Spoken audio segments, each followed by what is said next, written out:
प्रयाग में समस्त महात्मा मुनियों द्वारा किए गए यज्ञ में दक्ष का भगवान शिव को तिरस्कार पूर्वक शाप देना तथा नंदी द्वारा ब्राह्मण कुल को शाप प्रदान, भगवान शिव का नंदी को शांत करना।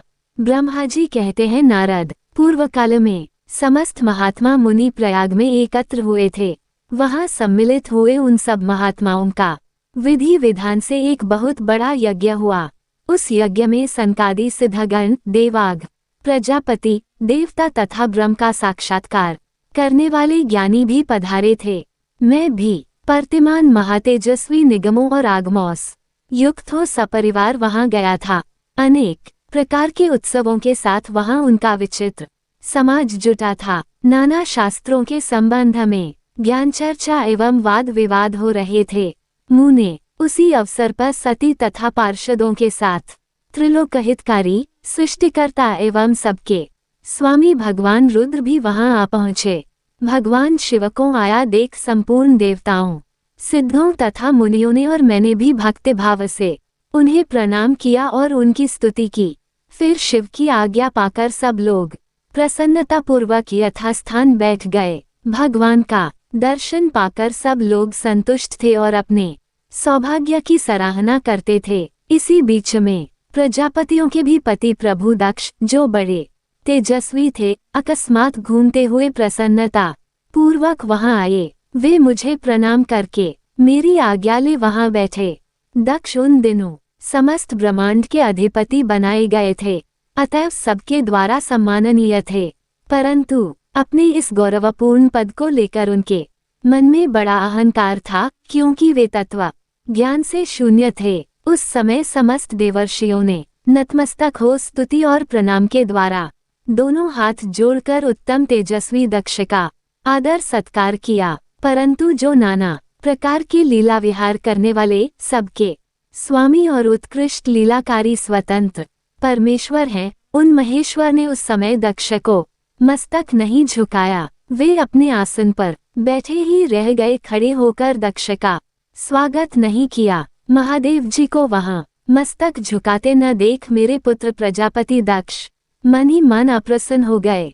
उन्हें रुद्र पर सहसा क्रोध हो आया। वे ज्ञान शून्य तथा महान अहंकारी होने के कारण महाप्रभु रुद्र को क्रूर दृष्टि से देखकर सबको सुनाते हुए उच्च स्वर से कहने लगे। दक्ष ने कहा, ये सब देवता, असुर, श्रेष्ठ ब्राह्मण तथा ऋषि मुझे विशेष रूप से मस्तक झुकाते हैं, परंतु वह जो प्रेतों और पिशाचों से घेरा हुआ महामनस्वी बनकर बैठा है, वह दुष्ट मनुष्य के समान क्यों मुझे प्रणाम नहीं करता। श्मशान में निवास करने वाला यह निर्लज्ज जो मुझे इस समय प्रणाम नहीं करता, इसका क्या कारण है? इसके वेदोक्त कर्म लुप्त हो गए हैं। ये भूतों और पिशाचों से सेवित हो मतवाला बना फिरता है और शास्त्रीय विधि की अवहेलना करके नीति मार्ग को सदा कलंकित किया करता है। इसके साथ रहने वाले या इसका अनुसरण करने वाले लोग पाखंडी, दुष्ट, पापाचारी तथा ब्राह्मण को देखकर उद्दंडतापूर्वक उसकी निंदा करने वाले होते हैं। ये स्वयं ही स्त्री में आसक्त रहने वाला तथा रतिकर्म में ही दक्ष है, अतः मैं इसे शाप देने को उद्यत हुआ हूँ। ये रुद्र चारों वर्गों से पृथक और कुरूप है, इसे यज्ञ से बहिष्कृत कर दिया जाए। ये श्मशान में निवास करने वाला तथा उत्तम कल और जन्म से हीन है, इसलिए देवताओं के साथ यह यज्ञ में भाग न पाए। ब्रह्मा जी कहते हैं, नारद, दक्ष की कही हुई यह बात सुनकर भृगु आदि बहुत से महर्षि रुद्रदेव को दुष्ट मानकर देवताओं के साथ उनकी निंदा करने लगे। दक्ष की बात सुनकर नंदी को बड़ा रोष हुआ, उनके नेत्र चंचल हो उठे और वे दक्ष को शाप देने के विचार से तुरंत इस प्रकार बोले। नंदीश्वर ने कहा, अरे रे महामूढ़, दुष्ट बुद्धि शठ दक्ष, तूने मेरे स्वामी महेश्वर को यज्ञ से बहिष्कृत क्यों कर दिया? जिनके स्मरण मात्र से यज्ञ सफल और तीर्थ पवित्र हो जाते हैं, उन्हीं महादेव जी को तूने शाप कैसे दे दिया? दुर्बुद्धि दक्ष, तूने ब्राह्मण जाति की चपलता से प्रेरित हो इन रुद्रदेव को व्यर्थ ही शाप दे डाला है। महाप्रभु रुद्र सर्वथा निर्दोष हैं, तथापि तूने व्यर्थ ही उनका उपमस किया है। ब्राह्मणाधम, जिन्होंने इस जगत की सृष्टि की, जो इसका पालन करते हैं और अंत में जिनके द्वारा इसका संहार होगा, उन्हीं इन महेश्वर रूप को तूने शाप कैसे दे दिया। नंदी के इस प्रकार फटकारने पर प्रजापति दक्ष रोष से आग बबूला हो गए और उन्हें शाप देते हुए बोले, अरे रुद्रगणों, तुम सब लोग वेद से बहिष्कृत हो जाओ, वैदिक मार्ग से भ्रष्ट तथा महर्षियों द्वारा परित्यक्त हो पाखंडवाद में लग जाओ और शिष्टाचार से दूर रहो। सिर पर जटा और शरीर में भस्म एवं हड्डियों के आभूषण धारण करके मद्यपान में आसक्त रहो। जब दक्ष ने शिव के पार्षदों को इस प्रकार शाप दे दिया, तब उस शाप को सुनकर शिव के प्रिय भक्त नंदी अत्यंत रोष के वशीभूत हो गए। शिलादपुत्र नंदी भगवान शिव के प्रिय पार्षद और तेजस्वी हैं। वे गर्व से भरे हुए महादुष्ट दक्ष को तत्काल इस प्रकार उत्तर देने लगे। नंदीश्वर बोले, अरे शठ दुर्बुद्धि दक्ष, तुझे शिव के तत्व का बिल्कुल ज्ञान नहीं है, अतः तूने शिव के पार्षदों को व्यर्थ ही शाप दिया है।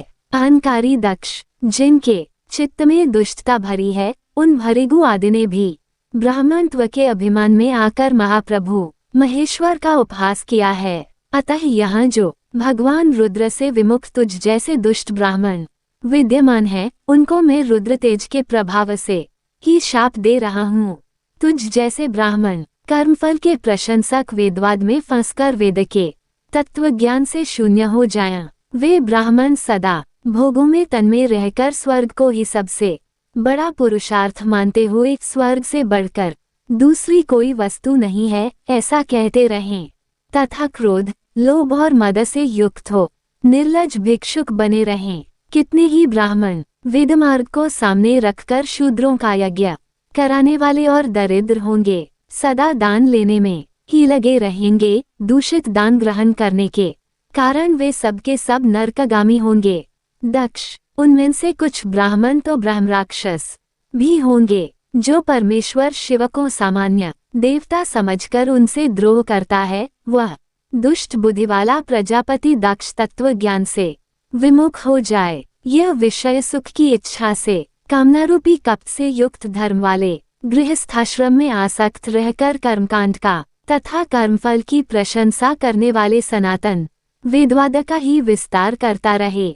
इसका आनंददायी मुख नष्ट हो जाए, यह आत्मज्ञान को भूलकर पशु के समान हो जाए तथा ये दक्ष कर्मभ्रष्ट हो शीघ्र ही बकरी के मुख से युक्त हो जाए।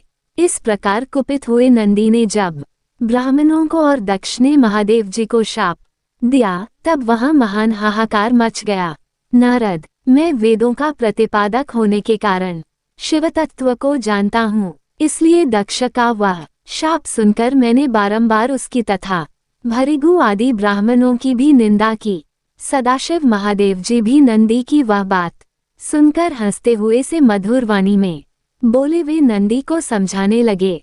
सदाशिव ने कहा, नंदिन, मेरी बात सुनो, तुम तो परम ज्ञानी हो, तुम्हें क्रोध नहीं करना चाहिए। तुमने भ्रम से यह समझकर कि मुझे शाप दिया गया, व्यर्थ ही ब्राह्मण कुल को शाप दे डाला। वास्तव में मुझे किसी का शाप छू ही नहीं सकता, अतः तुम्हें उत्तेजित नहीं होना चाहिए।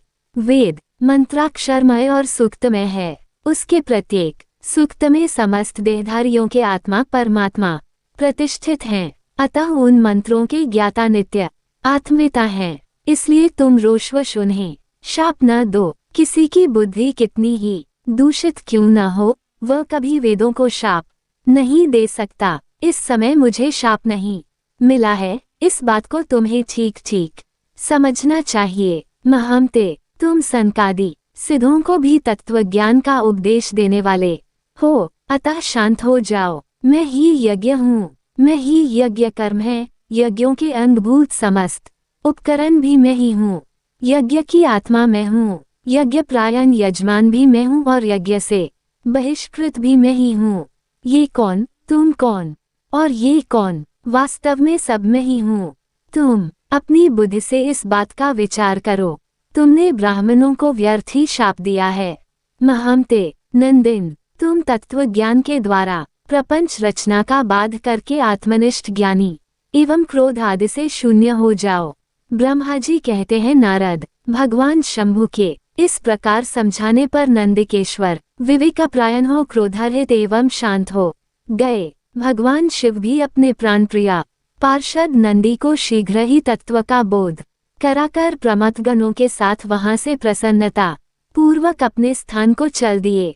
इधर रोषावेश से युक्त दक्ष भी ब्राह्मणों से घिरे हुए अपने स्थान को लौट गए, परंतु उनका चित्त शिवद्रोह में ही तत्पर था।